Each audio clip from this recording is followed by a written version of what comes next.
Pan Yinhu is the first A rank agent to buff rupture characters in ZenlessZoneZero, and this is huge for those of you looking to play with XUAN once 2.0 releases. Within his kit, he has ways to buff the damage of rupture agents specifically, while also having a general damage percent increasing debuff against enemies. But more important than any of these details is the fact that he's an A rank with a damage and a heal in his kit. Today, however, we'll be breaking down Pan Yinhu's kit, covering how he works, his disk drives, W engines, ideal team setups, and the materials that you should farm in advance to be prepared. But before we go any further, I do want to remind you all that the content from this video is from the creator beta server. And with that, if you enjoyed or learned something from today's video, like, comment, and subscribe. But without further ado, let's get into it. Pan Yinhu is a physical agent who excels in aggressive, high-tempo combat through rapid chaining of special attacks and effective damage buffs. The core of his gameplay lies in his special attack, Touch of Death, which debuffs the enemy and increases all damage dealt to the target by 20%. But in truth, Pan Yinhu is very simple to play. Uses EX Special, Mountainous Pulse Strike to gather Break Force, wait a few moments for his Quick Assist prompt to activate, then swap off to another agent while Pan buffs the damage dealt against an enemy by automatically performing his Touch of Death skill against the target, even while off field. If survivability is important to his lineup, Pan also has healing capabilities,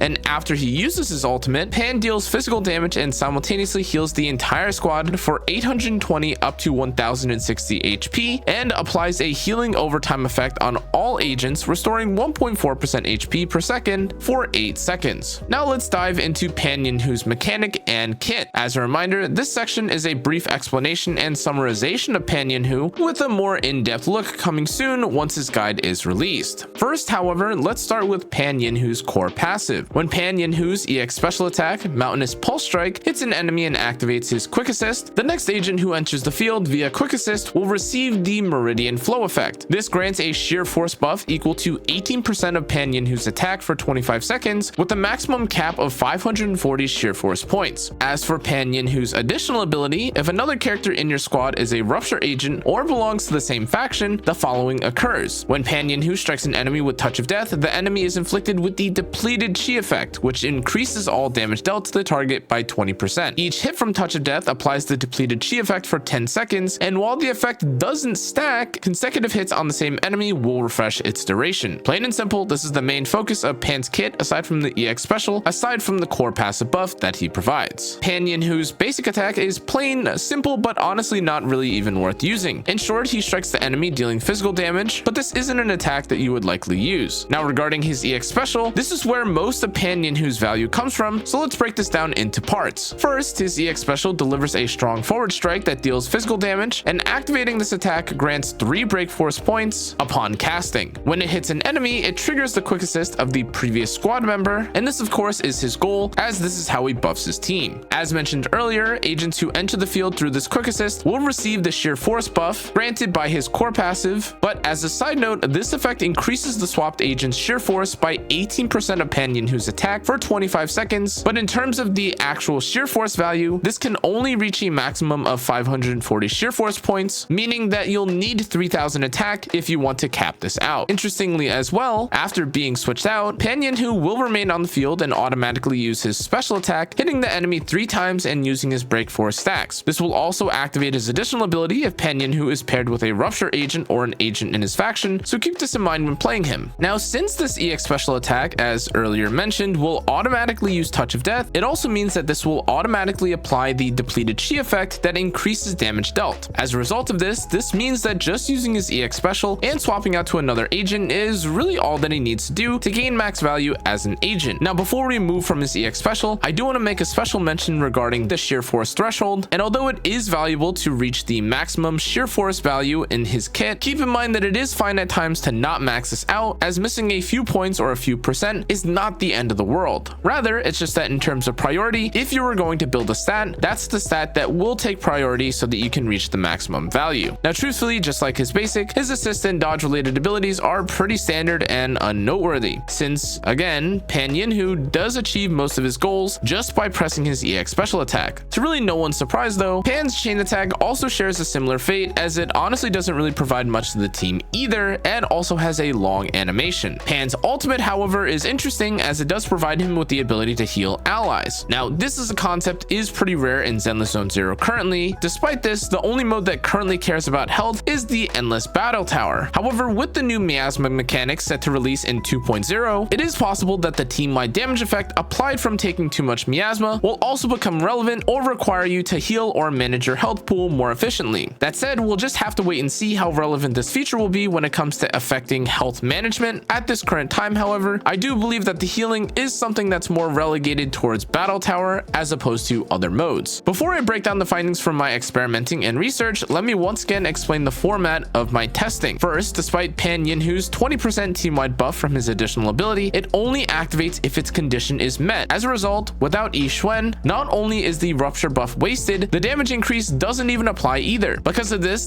video's main findings focus on his synergy with her, but I do want to say that I did experiment with Pan Yinhu as a general DPS buffer. However, as expected, the results were minimal, comparable in fact to using Seth in a lineup with attack agents, where they just coexist basically. I also tested double support, and more accurately, Pan plus another buffer, but in addition to this, I did also experiment with Pan with a stunner and Pan paired with a second DPS. Next though, let's talk about the standards and setups that I used. The following teams had M6 on A ranks, M0 on S ranks, and the signature W engines / reasonable alternatives of every character. As always though, additional changes were sometimes made if results skewed things to be unrealistic. As a final reminder, these findings need context because things like the encounter, the boss, the element, and so much more really do affect these results, so keep this in mind as you observe the next section. Let's start with the teams that had XUAN, Pan, and a stunner. The best among these lineups were XUAN, Pan, and Trigger, and surprisingly, this was even without her additional ability being active. Feel-wise, the team functioned very similar to that of an Astra Yao-based team because of their shared off-field nature, but with this, her scores were 12% higher and her clears were 13.5% quicker on average compared to the other stun lineups that I tested. Even compared to other teams in general, however, Trigger performed 6% better in scoring and 10% faster in clear times, making her a very respectable choice to pair in this lineup. Regarding non-Trigger teams, however, the good news is that characters like Pulchra and Qingyi often outperformed other DPS teams by almost 13%. The bad news here though is that most of these teams were outclassed by their support counterparts by roughly 6 to 11%. Moving on to DPS teams, this is where things started to get a bit awkward and uncomfortable at times with XUAN and Pan. This is mostly because of the greedy on-field demand that XUAN has with her kit, but also for two other major reasons. First, Pan doesn't really provide much outside of his damage percent buff to others on the team, and second, XUAN plus Pan only allowed Korn, Billy, and Nekomata to activate their specific additional abilities. Now, even with these three DPS, testing them alongside XUAN and Pan yielded even worse news, as simply just using XUAN and Pan while ignoring the third DPS entirely would often result in faster clear times or higher scores. Now, to be even more specific than this, the DPS teams accounted for a 27% slower clear speed on average and an 18% lower deadly assault score compared to stun teams, even when I excluded Trigger from the results. Overall, though I did find XUAN, Vivian, and Astra to perform decently at times, this was not the case when I tried using XUAN and Pan alongside a second potential DPS. Now let's talk about XUAN, Pan, and support-based teams. These were easily some of the best performing lineups, but as you might have imagined, it was less straightforward to play as there were less opportunities to stun the enemy. Therefore, set targets were often flying around and hitting way more than usual. However, given XUAN's synergy with perfect blocking using her EX special attack, this did actually end up favoring her game plan. As a result, some of XUAN's teams were absolutely ridiculous, both score-wise and clear speed-wise, and to no one's surprise, the best team here was XUAN, Pan, and Astra. This team felt the most cohesive and comfortable to play, allowing XUAN the ability to spend as much time as she needed using her EX special attacks, auric arrays, and ultimates. But more than anything else, the consistent quick assist spam provided an unexpected amount of value as the team bounced from XUAN to Pan and back when needing to reapply buffs. Performance-wise, this team was typically 8% faster in clear speeds and had 27% higher scores in deadly assault. But even if we excluded Astra from the support pool, the support teams still had 2% higher scores on average with 17% faster clear times than DPS lineups. Now, to no one's surprise, once again, the best XUAN Pan-based teams were when they were paired with Astra or Trigger. But if you were interested in playing XUAN with a DPS, you'll be happy to know that Billy did do the best of all characters with their additional ability activated, and otherwise using an anomaly character without their additional ability did sometimes perform too, but was much more lackluster. Now, in terms of his pre-farm materials, here's what you'll need to max out Pan Yinhu: 3,705,000 Dennies for upgrading his skills and ascensions, and this also includes 30 Defender certification seals, 32 Advanced Defender seals, 4 Basic Defender seals, and 300 investigation senior logs to level Pan to max, but this is also alongside 250 specialized physical chips, 75 advanced physical chips, 25 basic physical chips, and 5 hamster cage passes in order for all of his skills to be level 12. As for his core passive, you will also need 60 higher dimensional data miasmic elytron alongside 9 exuvia of refinement from Notorious Hunt. Side note, these are both new bosses and unfortunately not actually something that you can quote-unquote pre-farm. If you're looking to upgrade his W engine, you'll need 320,000 dennies, 24 specialized, 26 reinforced, and 4 defense components, but to level said W engine as well, you'll need 160 W engine energy modules too. When choosing disk drives for Pan Yinhu, one of the most important factors to consider is reaching the attack threshold required to max out the Meridian Flow effect. This provides a sheer force buff equal to 18% of his attack, capped at 540, but with 6 mindscapes, this cap rises to 720, with its scaling also increased to 24% of his attack as well. Because of this, it's crucial to use sets that help him reach the 3000 attack cap to fully benefit from the sheer bonus. With this in mind, Astral Voice is easily one of his best sets given the attack synergy and buffs to the team, but if Astral Voice is taken as only one unique may be used per team, it is viable to use something like Protopunk or Swing Jazz as an alternative. That said, given the role of Pan in most teams, his best set is one that provides damage to the team and isn't quite like Caesar's and would otherwise focus on something like Impact. So despite being a defense character, Pan definitely doesn't need Impact or Impact related sets. As a result though, his best sets for 2-piece effects are Hormone Punk if he's below the attack threshold, or Swing Jazz if he just needs more energy. Regarding his W engine options, he honestly doesn't really have too many, and instead the best defense engines he has access to are Seth, his own, or Caesar's. Admittedly though, the only one that really makes a significant difference here is Caesar's given the damage increase attached to it. It is worth mentioning here though that the energy regen from his own can help as well, but if none of the mentioned options are available, it is completely fine to simply use any engine that has energy regen or attack percent as its main stat. These two stats are usable by Pan both for casting his EX special and also for scaling his sheer force buff, but as I previously mentioned in an earlier section, though it is very important to prioritize this in his sets, missing the attack threshold is not the end of the world. Finally, however, here are the pros and cons for Pan Yinhu after my extensive testing with him. For the pros, he's easily the best XUAN buffer at the moment, and in addition to this, he already presents himself as a character who can provide value to any future Rupture agent with his sheer force buff. Additionally, his buff values at M6 are similar to, but only slightly worse than Astra Yao's in terms of how beneficial they are to Rupture agents, and that's honestly saying something given how insane Astra Yao is. In addition, he admittedly has both one of the easiest to learn playstyles and easiest to build stat lines, as all he cares about is attack and pressing his EX special, but he of course does have his cons. First, he only works with Rupture agents, which can kind of limit his viability with other teams, and in addition to this, there's only one Rupture agent that currently exists with XUAN, meaning that if you don't own this character, there's technically no reason to build him until a new Rupture agent is released, or if you for some reason get XUAN. Another weakness slash con, but more like a neutral point about Pan, is that his best value really does come once he has his 6th mindscape, but in terms of value, this is not necessarily a negative point, so I'd rather instead consider this a neutral point on the topic as a whole. Overall though, I think that Pan's pretty cool. I think his value to the team is very well thought out and pretty clear, and since he's an A rank, honestly, I'm going to be testing and playing with him as much as I can. That's going to be it for today's video though, guys. Hope you guys enjoyed. As always, make sure to check out the rest of my content, like, comment, and subscribe, and I'll see you all on the next one. Stay safe, stay healthy.